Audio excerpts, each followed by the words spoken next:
right, well, welcome everybody. My name is Stephen Bowles with Shoflo, and this is a customer spotlight webinar. It's awesome. It's something we love to do for our users, our customers, for just the industry as a whole. We really believe that while we've got a tool, it's you guys that are actually figuring out how to use it and are struggling with all of the world's problems in production, whether it's figuring out how to get microphones working or cameras up on the screen. Production and workflows and rundowns is just a part of it. So today we're really excited to introduce you, and if you haven't already met Mark, but I'm really just excited to jump over here and just introduce you to Mark Harris. So real quick, welcome Mark. How are you doing? Thank you. Glad to be here. Awesome. Let me just kind of set Mark up for a little bit. So Mark works with a group called Multi-Image Group, or MIG, and they're down in Boca Raton, and Mark's going to talk a little bit more about that in a little bit. But Mark, the journey with Mark and Shoflo was actually, it's actually older than even 2 years ago. I think they've been using Shoflo, give or take, for the last year or two. And then Mark and some other people there at MIG actually found us through another software called Shoflo that we ultimately were able to kind of inherit and bring into Shoflo's world. But so they've kind of just always been a company that's leaning forward, trying to figure out the best ways to deliver excellence for their customers. And so that's why we got them here. The outline and the topics for the day is basically a little bit about MIG, a little bit about Mark, and then just really how does a company of that scale, who is really, again, just a premier, production agency, how do they deliver that routine day in, day out with, and, without Shoflo, just in terms of how do they come about that and how do they do that. So again, real quick, just welcome Mark, and thanks very much for joining us here today. My pleasure. Thanks for having me. So Mark, I guess just kind of kick us off, I like to ask this question, a minute or two, but just kind of tell me, how in the world did you even fall into this world of production, right? Like you're sitting here, you're on a spotlight, you're clearly doing some stuff right. How did you even get here? Kind of just what's a little bit of y'all's journey or your individual journey? Yeah, the 30-second version is that I had a real interest in technical theater in high school, and no one could make me stop that. So I kept being interested in that, and I had the opportunity, and I'm not going to date myself by telling you the date, but I had the opportunity to participate as a high school student in a Super Bowl that was the halftime show being put on by Walt Disney Productions. Mm-hmm. And that got me really fully into it. I loved it. I wanted to be part of it. I wanted to be part of that mix. And when I got out of high school and went to college, I worked as a Disney college intern. Some people may be familiar with that program. I worked as a college intern for my entire time in college, summers and Christmases, every chance I got. I went back to the theme parks where I was part of the show services team, audio, lighting, video, stage management. So I came up in that whole world of Disney production, got out of college, went to work directly for Disney, spent almost 10 years in the theme parks, and got out of that a while back and went into the corporate world of doing live event production on the corporate side. Awesome. That's good fun. The that Disney era of live and corporate production, they had a pretty big impact on it.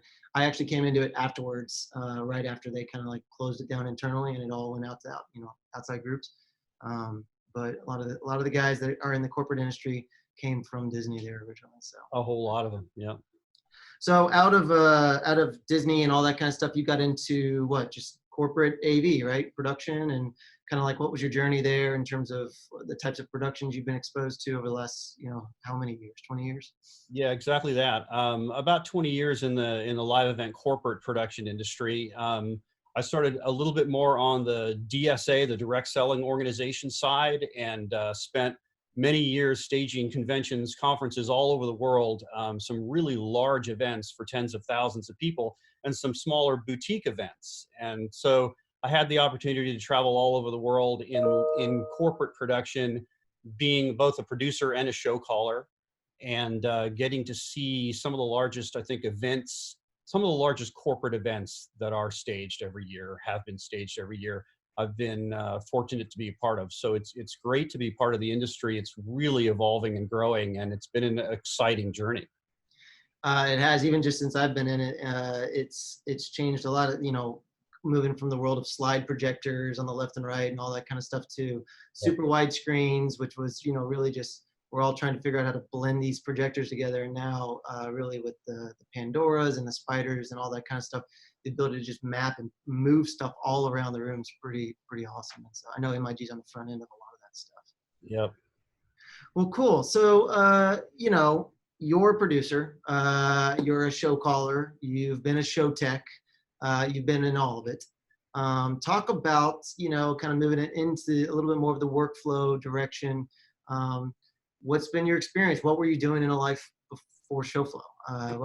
What was your way of doing it? I mean, I think as a producer and a show caller, we all struggle. We have struggled over, you know, years with this concept of how do you create a rundown? How do you keep the crew on task on that rundown? And how do you make it not a painful experience for everyone? And I started out the way I think most people did, using Excel spreadsheets. I created my own custom template, which I'm sure a lot of people do, that had all the columns and all the formulas in it just the way I wanted it.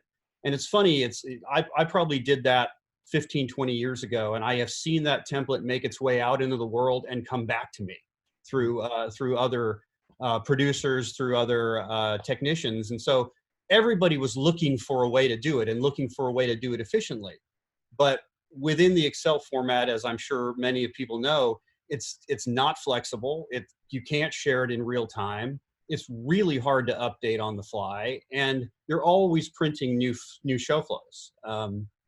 So I came through that whole experience of working in Excel and trying to perfect that Excel spreadsheet. And I had my spreadsheet and I had all my formulas plugged in. And, you know, it got to the point with that spreadsheet where, as a producer and a show caller, when the client wanted to make a change, even when it was a change that was best for the show, it made perfect sense. You had a little bit of a groan inside because you're thinking to yourself, wow, well, okay, now I have to go back and update that spreadsheet, print it, and get it out to everybody. So when collaborative online software-based programs first became available, I was in, you know, and so we tried Show Pro for a little while, and that had its limitations. And there was resistance to it because it wasn't as reliable as we really needed it to be. And so there were a lot of people who wouldn't give up the paper. And as you and I know, there are still a lot of people who won't give up the paper today. Yeah. But when we found Shoflo, and with all the refinements that have been made to Shoflo over the years, we've really found it. I've personally found it to be a rock solid platform I can count on, and so flexible. It's really changed my ability to create show rundowns, to create scripts, to modify them on the fly, and to keep the client in the loop and the rest of the crew in the loop the whole time. Mm-hmm. So, well, and it's funny, even just looking at this photo, you don't ever really get away from paper, but you can, you know, and to varying degrees, start shifting some of them away, you know. I was thinking you were talking that, and that's still a space I want to keep solving for at Shoflo, is just the cobblehead. You know, a lot of this comes from, if the end-in meeting planner is in a particular table-based workflow, and they're generating version after version on that end, and then that's coming to you, it's really the producer and the show caller's responsibility to transpose that into something that your crew can understand. Because it's often that, you know, it's coming to you guys as a producer looking like something that, I don't know, corporate 5,000 people might sit around in a meeting talking about, but it doesn't look like what it needs to be for your crew. And so that's kind of like initially where the intersection of Shoflo enters in. Talk to me about that. Like, what's your approach to, like, when do you begin working on Shoflo in your overall kind of production workflow? I've thrown out the spreadsheets, the Excel spreadsheets. So I start working in Shoflo immediately. And as you pointed out, that doesn't mean the client starts working in Shoflo immediately. They don't. So it's been my experience that I start building in Shoflo immediately the minute I receive an Excel spreadsheet from the client, or the minute I receive a Word document with a rundown of the show. I start building that Shoflo template right away. And I don't always share it with the client right away, because I think they sometimes get the feeling that we are forcing them into one method of doing things, or that it might be less flexible than the method they're currently using. But I do share it with the crew chiefs, with the heads of the departments who are involved in the show immediately, so that they can start seeing how the show is being built. And eventually, when the client feels like they have a 70% their script, 70% their rundown, I'll begin to share that with the client so they can live collaborate, so they can online collaborate in the process. So when you're talking about sharing, you're actually inviting them in as users, giving them an editing permission. Okay. It does depend on the client. Some don't want to be involved to that extent, and they just say, send me a guest pass or send me something I can view what you're doing in. Yep. And other planners, other client production personnel are more than happy to get in there and make their edits. And I'm comfortable with that because I know there's a revision history. I can always see what they did. Yeah. And we can always collaborate through that process. So we're going to take a look at what one of Mark's rundowns look like in Shoflo in just a second. Before we get there with some of these pictures, talk about adoption, crew, how, I mean, in this picture, it looks like, maybe the Spider preset guy or some sort of barcode switcher is got Shoflo over on the left. Like how does it actually fitting in on site, and how are you inviting your crew into adopting Shoflo? Yeah, that's a great question. I think MIG is a forward-looking company, so the adoption of Shoflo here has not really been that difficult. When we presented the program, we showed what it could do. We gave people a real overview of its flexibility. We held classes right here on site for all of the traveling crew and technicians and people that would be involved. And we tried to get engagement right away. We tried to get people excited and involved in how we were going to roll this out. And by and large, that's been really successful. That being said, as with any organization, there are some people who have been doing this so long and so professionally and so well that they have their way of doing things. And some of them do prefer paper, or at least prefer paper for part of the process. Yeah. So we've tried to be flexible enough in having Shoflo be an integral part of what we're doing, but we're not going to shame you or make you feel any less if you'd like us to print you a PDF on site. Yeah. And the other thing that I really like about Shoflo is when we go on show site, when I'm on show site, I may not always be working with a core group of technicians that are full-time employees of the company or that I know very well. We may have freelancers on site, and it's really easy for me to add their email, send them a link to Shoflo, give them the correct permissions, and give them a 5-minute tutorial of how they need to use this on their laptop or iPad. Yeah. And I'm amazed at the number of people that I still, that we do meet today that are freelancers who haven't been exposed to Shoflo, but when they see it, when they see me running through the Shoflo, when they're tracking me through the rundown, they love it. And they're like, I didn't know this existed. So that's cool. It's been fun. When you were talking there, and I'll start to switch gears over to the Shoflo, but when you were talking there for a second, it reminded me, it is a true thing. Like even when I used to direct cameras for corporate events like MIG, sometimes you get a rundown and all I want to do is just get a giant red Sharpie and circle, the videos. Cause that's from a material level, that's all that really like blows my world up. But then, other times I'm like making, really nuanced notes on my sheet of paper, right? On my printed version you've got, because it's a more complex show or whatever it is. And that's when I've found that Shoflo can be helpful too, is when you don't have to come drop a new version of the rundown on day 2 of rehearsals after someone really invested personally into making notes, highlighting things, whatever their annotations are that makes it what they need for it to be successful.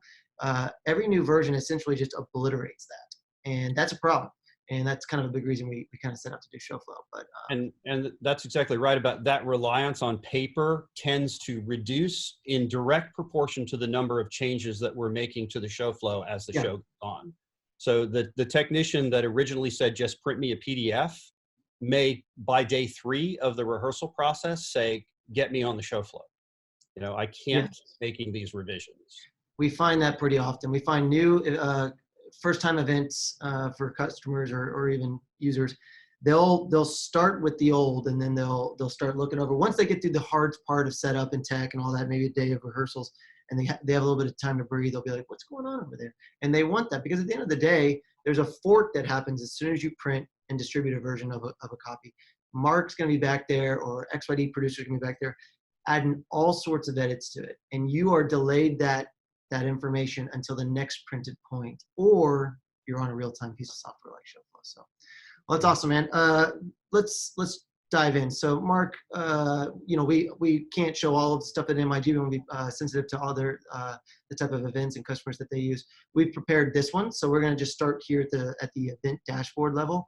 But Mark, if you want to just kind of walk through and just describe what I'm looking at here, just kind of hierarchy and again, how you guys kind of start building in Shoflo.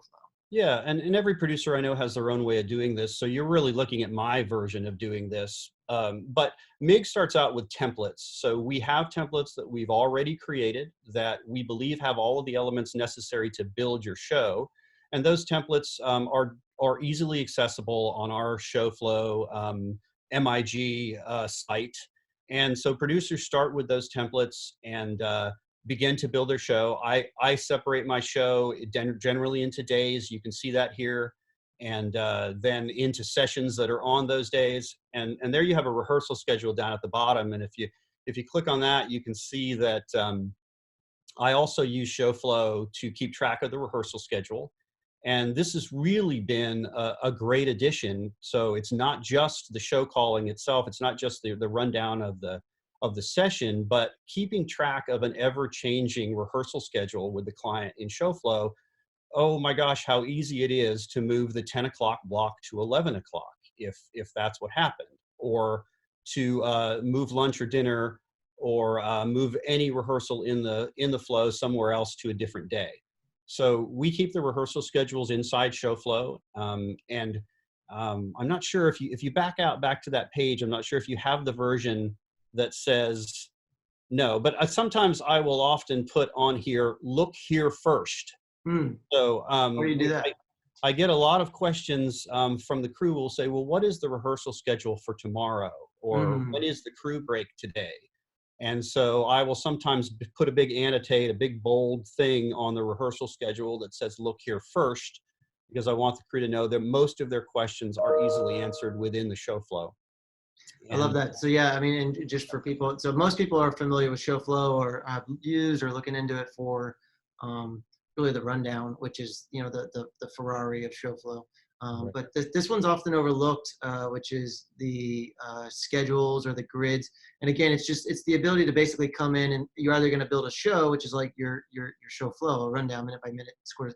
But the schedules and lists are really designed more for your hour by hour, 30-minute blocks, things like that. But same problem, 50 different versions leading up to any given show. So I love that MIG and Mark in particular take it off. Well, let's jump into a show, Mark, and just kind of like walk me around the bases. What am I looking at here? Yeah. What does this look like?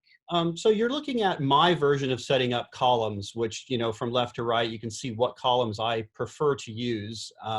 I like to pull all of the columns that I'm looking at most often to the left side of the screen, which I'm sure a lot of people do, so that I don't have to scroll. I usually do this exclusively on my laptop screen. I'm using a 15-inch MacBook Pro. I don't generally use an external monitor for Shoflo because I have a lot of other external monitors in front of me, and I have to have some place to see the stage. Yeah. So I generally keep it all on the laptop.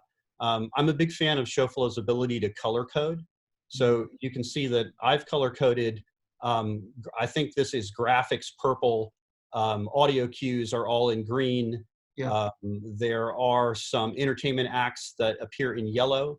If there's a particular thing, like you can see roll records in there that absolutely must not be forgotten, it's in red. And the other thing that I love about Shoflo is it gives me the ability to put photos and video links in it. So one example you can see is in that yellow line, it says video link under presenter and title. And what I would use that for is if there's an entertainment act, probably not U2, but as an example, if there is an entertainment act that I know that the camera folks or the video TD or perhaps other members of the team have not had a chance to see in rehearsal, I'll throw down a little video link in there so that they can take a look at what to expect from that act. A lot of times in the corporate production world, we're working with acts that might have come from America's Got Talent or one of those other type of shows where we can see clearly on a video what it is they're going to do on our stage. Yeah. So it really helps for us to throw those little video links in there so the crew can visualize before the event what that act is going to look like. Great for the lighting people as well. Real quick on that, Mark, just note, I'll walk people through how that would happen. So for example, you could go to Dropbox. I'll just go to their main website, but you could go to the unique URL, assuming that user has access to it. And then, yeah, it's just as simple as selecting the cell you want. There's a little link icon up here, and you can just paste that URL, and you can even call it what you want. So it could be like, this is the opening video V4. Insert that link, and now that's in. I think the green background's changing its colors, but yeah, there you go. And now that gives that Playback Pro operator the ability to, they get set up, they get Shoflo going, and as soon as they get, their environment set up, they can literally just go through the rundown and click link after link and actually download those videos. Of course, you could always do it over a media drive as well too, but just an option there. Yep. Cool, keep rocking. And then I will use pictures like this lovely picture we have of Bill Gates in here. I will throw a picture into the presenter and title column along with that presenter's title. And I really do that for two people primarily. I do that for the A2 because he or she is the person backstage tasked with finding and miking this person in what's probably a chaotic environment. So when I am asking, is Bill mic'd up? The A2 has some reference for who Bill might be standing around backstage. Yeah. And then I also really love it for panel discussions where there are 6 panelists, and I'll put all of their pictures in there so that's good, yeah, so that the video guys know, the camera guys know who it is that we're referencing. What does that person look like when we say it's Bob, and he was supposed to be in chair 3, but he moved to chair 5 on his own.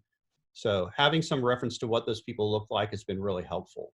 And real quick, just to demonstrate that real quick, a fun one, I'm not sure if most people know it, but you can actually just use an image URL from the internet. So for example, just rolling with the tech giants, copy link, or let's see, copy image address, come back over to Shoflo. We'll try to do the panel approach here that Mark was just talking about. So you're just gonna click the image up there, paste that URL, insert the photo, and there we go, we got both of them. So there's an option right there.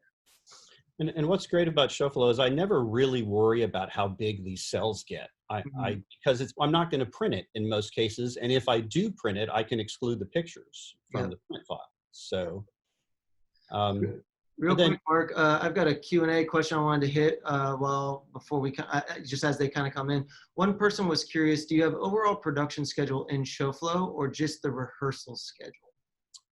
Right now, for me, it's just the rehearsal schedule. I'm not keeping the production schedule in Shoflo, primarily because the production schedule often starts with a document that's created by the client, and they prefer to continue to use that document all the way through the production process. And it would be too difficult to wean them off of that, I think. But that's my take on that. We have seen, just for context, some ones where people build every column is a day and can kind of do like a week at a glance. I think, like Mark was saying, the more you add into that, the more it's gonna, well, whatever, more. But if it's just simple things like, hey, we do know there's a GS rehearsal at this point, you can kind of have that, or we know lunch breaks are this, and it's just a helpful thing because again, your crew is going to be in this view right here, and they're going to just hop back and forth between GS day ones and rehearsal lists, and that's kind of the value of having it all under one spot. So, okay, let's keep rocking there, Mark. You were just kind of starting to walk us through colors and images and things like that. So like I said, color coding is big for me. I usually make videos are all color coded blue. If you scroll down, you can see videos that are in there. And then I'll always throw in a column that notes what is the source of that video or graphic, which you can see in my columns. It says playback X or red. Same thing for audio. Great column flexibility, allowing me to note where the graphic source is or what file it is specifically that the graphics operator is looking for. I have columns for, as most people do, for audio, lighting, video, the various surfaces, whether they be screens or LEDs. I keep a column for staging, which is generally the movement of furniture, props, and things like that around the stage. and then a spider presets column, which you can see all the way on the right there. And of course, you can order this any way you want. So you're just looking at my quick snapshot of the way this is done. For me, when I'm on show site, I keep Shoflo running obviously on my laptop right in front of me. In a picture that you showed earlier, you might have also seen that I had it running on an iPad sitting next to me. That's not the one with Shoflo on it, but that's similar. I think that's maybe it. So I'll run a couple of different instances of Shoflo at the same time, maybe, so that I have the flexibility to move things around, to look at different views of Shoflo, to collapse columns. So I really like that about it. I will also create some fail safes for myself, honestly. Nothing is 100% bulletproof. So before a session begins, I'll print out a PDF of that particular session, and I usually slide it right under my laptop. And in the many years of doing this that we've been using Shoflo, I can honestly say I have never slid that PDF out from under my laptop, but it's there if I need it. I set up my Shoflo screen kind of the way you see here. I have multiple timers on screen, Shoflo open. I'm using timers inside Shoflo as well. I have graphics. I have a multi-view on the right there that's showing me cameras, playback, and all of those things. So yeah, real quick on some of that stuff, Mark. I think being, understanding even our view on the subject of redundancy. It's a big thing in production. You don't just do a single projector. You need two, right? And that's for a lot of reasons. It's mostly because everyone's been burned. We really totally believe in where the direction of technology is going, and internet and all that sort of things. And we've seen massive moves in that even the last few years. That being said, we're also trying to be realistic. And so we've never really said that Shoflo is like, if you're printing paper, it's a fail whale, or there's, something's not working in your workflow. That's just not true. For us, if we can get it from 20 printed versions over the course of 3 or 4 rehearsal days, down to 1 maybe before show, maybe 1 to kick it off, that is huge. But we want you to enter into every show, every live environment with what you need to feel like you can survive it. Internet's just one of the things we always have to figure out in a live environment. Power's there, all that kind of stuff. To that end, in Shoflo, and I'll even do it on his real quick, the ability, the areas that we give for those redundancies is basically this. If the internet goes down, we just kind of put a little message here. It says, looking to reconnect, but the rundown doesn't disappear from you. And that's an important thing to be aware of. So even in a live environment, if you had intermittent internet, you can keep cruising and engaging. You're just gonna, lose some things like the live tracking, which we'll talk about in a second. In addition to that, we have the guest pass, which I think Mark alluded to, but that's a really easy one for everybody who's using Shoflo. Right before show, just come over here, hit open new tab. Because that one, once it loads once, it does not ever ask for the internet again. And so that one, you can just cruise up and down, zoom in, do whatever you want to do. That one's really easy. That's almost the equivalent of printing an Excel spreadsheet. I guess the only thing that could burn you in this scenario is if you, lost power on your computer. Yeah, if your computer crashed. Yeah, a computer crash, that's a real situation for sure. And then like we were, have been talking about a little bit here, but just the ability to actually generate, really get it to whatever you need it to be, PDF, Word, XLS. We're not trying to limit you. We want you to be in whatever format you need for you to be, successful. We just want to help you get there. And then if you can, if you've got a nice, safe environment for on-site, then that's really where that tracking and those custom column orders, that's really where that stuff starts to take off.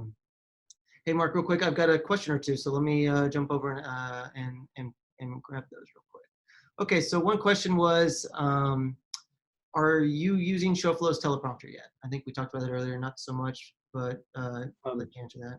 We have used it. Okay.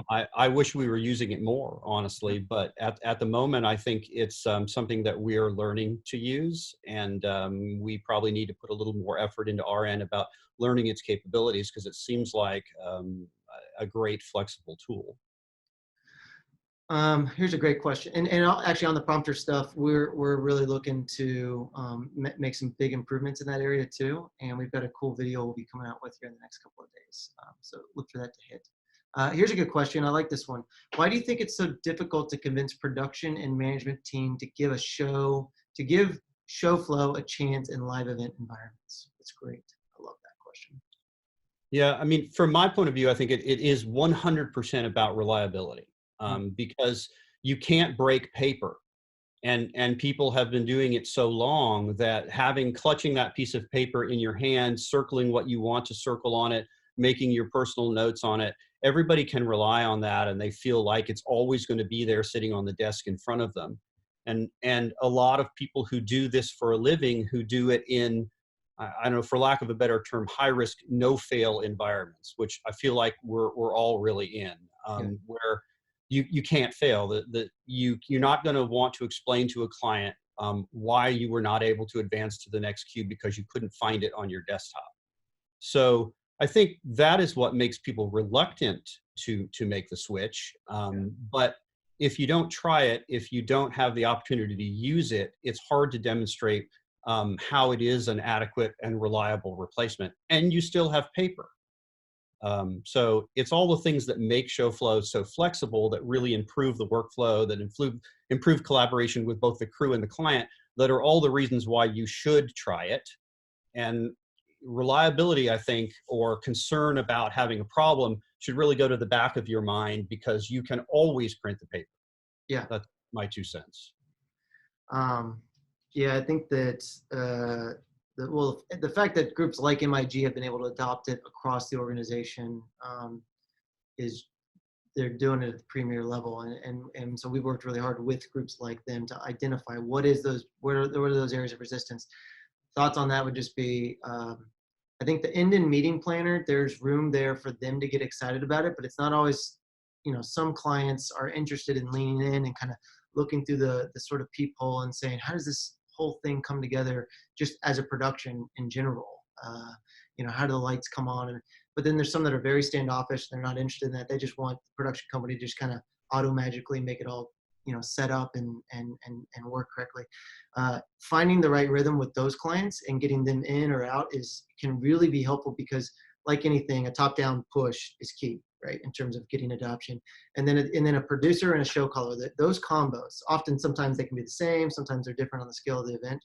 If the two can be in agreement and in relationship that like this is where we're going to make our edits and we're going to push it from there, then ultimately I find that the crew does adopt. But it's just a transition. We're in the middle of a transition decade, call it. It's just going to take some time. Let me come back to a couple of these questions. Dave, I wanted to ask you another one. Just in terms of like tracking and using it in your live environment, what are some of the fun ways you're doing that? And just kind of like, how do you use Shoflo mid-show? I'm sorry, Yeah. Mark. My feeling about tracking is that I do 2 things. During the rehearsal process, I encourage every member to turn on tracking. I remind them of my name in case they forgot, and to drop it down at the bottom and look for my name. I remind them how valuable tracking is going to be to them as we get farther into the show process. And I selfishly get tired of hearing the question, where are we? Mm-hmm. And my answer is always turn on tracking, and you'll know exactly where we are. Mm. And the other thing about tracking is that as a show caller or as a producer, whoever is advancing the rundown just needs to be vigilant about it. It's easy to get overwhelmed in what's going on stage in front of you, or what your next cue is, and forget to advance. Yeah. And I have a little device that I bring with me to some shows that is kind of a Franken hybrid of a foot pedal that I use to advance Shoflo, because sometimes our hands are full. I might have a script on my left. I might be writing something down on a notepad somewhere, or turning around and talking to a client. And so it is possible to use all sorts of different methods to advance Shoflo. So I love the tracking feature, and I always, just as the show starts, just as the audience is coming in during walk-in, you'll often hear me say on comm, "Are you tracking me?" Or turn on tracking. I am in the document. Yeah. And then further, during the rehearsal process, tracking is really valuable because as we jump from session to session to session in out of order rehearsals, Yeah. instead of having to flip through 8 pages of an Excel spreadsheet, I will track in immediately to that next rehearsal block. Mm-hmm. And the crew can immediately find where we're at, see what the mic assignment is, see what videos are coming up. So as valuable as I think tracking is in the actual show itself, it's really valuable in rehearsal as well. I love that. So I think Mark, if you're set up for it, why don't you? So I'm currently tracking, Mark. If you want to just kind of advance a couple of rows, and I don't know if you got your foot Yep, pedal. But there we go. so The yeah, band. Mark's in Boca, and I'm in Orlando, and so just by choosing him from a drop down, there can be more than one. We're now auto following him as he advances, and so it can be like this, where it's more cue by cue in a live show environment, or it could be completely out of order. Let's say things are going just haywire. You have the ability to say, hey, you know what? We're skipping this presenter, or we're skipping this element altogether. We're gonna bump to something totally different. And that's where not only saying it over calm, hey guys, scratch out item 46. We're killing the video. We're moving it to after the panel. But to be able to both move the element, the item in Shoflo, but then actually track and skip over elements if you need to, whatever it is. That's kind of the fun part where Shoflo can kind of level up in its value for you and your crew on show site. And I don't know if you saw what I just did, but you mentioned skipping cues, which happens all the time. But somebody skips a video or you're jumping to a different part of the. And then although I will jump there in tracking, a little tip that I do as well is I'll go back and immediately turn that column red to indicate that it didn't happen, that we jumped it. Cool. Because when we're done with that session, the client will often say to me, "What did we skip? Or did we miss that video?" And so I can go back and say, "Yep, you're right. He didn't intro that video. We skipped it. So we got to put it in tomorrow's session or whatever." That's cool. So I like that. Okay, so real quick, I'm going to switch to just another view, and then we'll go really into Q&A for the last 5 minutes. But just as was spoken, we've been mostly looking at what we call the compact view. There's some other views in Shoflo. Your crew will probably try different views out. That's what's fun about Shoflo. So Mark, if you advance 1 or 2 rows, you can kind of see this one's a little fatter. It's got a little bit more clarity around which row you're specifically on. But the downside is you see less of them. And so there's, pros and cons to everything. Mark mentioned it a little bit, but every user gets all the columns and then they get to choose which ones they want. There's some shortcuts like Command E. So I can actually say, okay, I'm going to move the center screen over to the left. I'm going to move the LED over and spider preset. And I'm going to hide audio because that's not me, and staging. And this just really, again, this is just an example of like, if I was the video engineer or spider guy, this might be the exact version of the rundown I need for my success. And I'm removing the noise, which anyone who's in the production environment knows it can get chaotic, especially if it's not going well according to rehearsal. And so the more that you can remove noise, I find that both the show caller, but also even the crew members themselves, the show techs, can look to Shoflo, get reminded of what they're talking about, follow Mark on the tracking, and then execute the cue. Because at the end of the day, this is all just about running the right cues at the right time so the customer has a great experience. I'm going to switch over to display view real quick, just demonstrate that. So this is kind of a view that's designed actually for more of like a full screen kind of experience. Throw it backstage on a monitor, and then Mark, if you like advance 1 row here. There you go. So this one's, you can put it up backstage, right? In front of Video Village or graphics, put it on a big old 70-inch monitor. You can also put just normal Shoflo up back there, take a big screen, things as well too. But that's kind of what this view is designed for. and we'll sometimes use display view during the paper tech, the table read process where we're sitting around the table with a client, and we'll put up a monitor at the end of the room. And as we talk through the Shoflo and we're making live changes to the Shoflo, it's a great way to view it sitting around a table with your clients and with the rest of the crew. I love that you mentioned that. What you mentioned on the front end too. Yeah, so you guys use it in paper text. Talk about that a little bit. Yeah, we do. We've found it really flexible as a way to get the client sitting around a table with all the key crew members, the producer, the show caller, and run step by step through the rundown.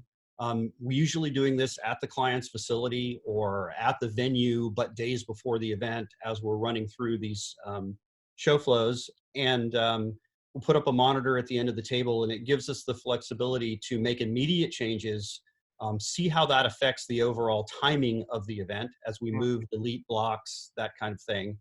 And hopefully when we walk out of that room, we have a show flow that everybody has agreed on, that everybody likes the timing, that everybody likes the flow. And so instead of pushing paper around a table and saying, I'll make those changes and send you out the Excel later tonight, when we walk away from that paper text sitting around that table, we have a working document. That's very interesting. Yeah, one of my favorite things is always watching Shoflo get built out during a paper tech.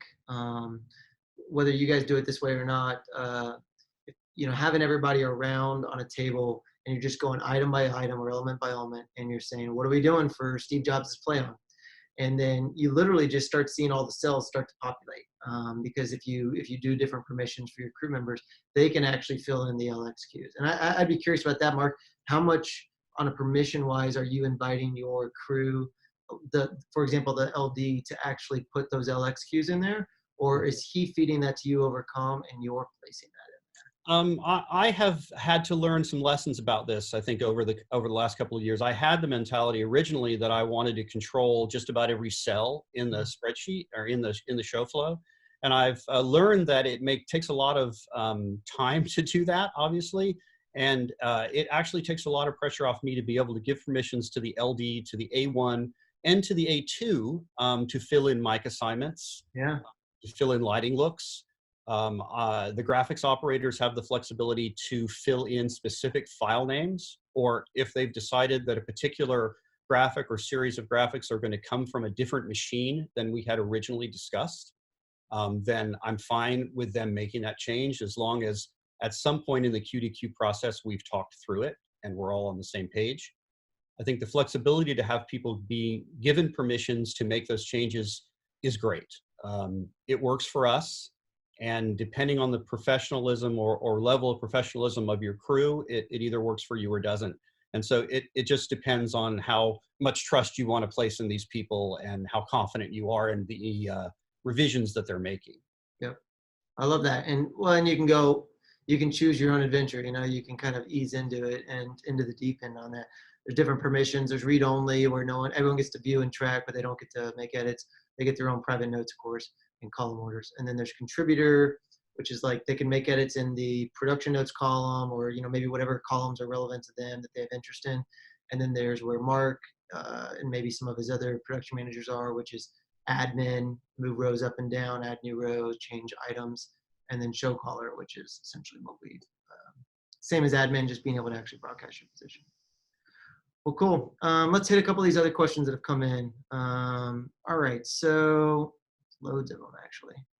All right, so can crew view show flow on their smartphone, i.e. floor managers, technicians, etc.? So I know what the answer to that is, and the answer is yes, but I'm very curious, Mark, how are you finding your crew going mobile or desktop on this? I think the majority of our crew probably is desktop based, because they all have fixed positions that they're working backstage, and it's easy for them to plug in a desktop. The only members of the crew that I've definitely seen use an iPad or an iPhone or a mobile phone are maybe the A2 is definitely doing that, because they're running around constantly trying to run people down, to track people down, Yep. and move mics around the stage. So definitely the A2, that's a big plus. Other than that, there are very few positions, I think, that don't lend themselves to having a laptop in front of you, but that's been just my experience. Yeah.